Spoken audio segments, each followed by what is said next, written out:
श्री महागणाधिपतये नमः। श्री महासरस्वत्यै नमः। श्री गुरुभ्यो नमः।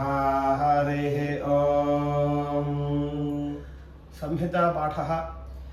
युञ्जानः प्रथमं मनस्तत्त्वाय सविता धियः।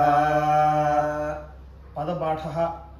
युञ्जानः प्रथमं मनः तत्त्वाय सविता धियः।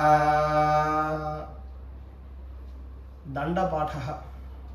ॐ युञ्जानः प्रथमं युञ्जानः प्रथमं मनः प्रथमं युञ्जानः प्रथमं मनः मनस्तत्त्वाय मनः प्रथमं युञ्जानः प्रथमं मनः मनस्तत्त्वाय सविता तत्त्वाय मनः प्रथमं युञ्जानः प्रथमं मनः मनस्तत्त्वाय सविता धियः।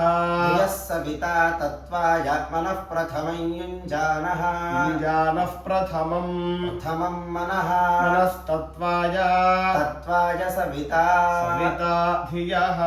धिय इति धियः। हरिः ओम्।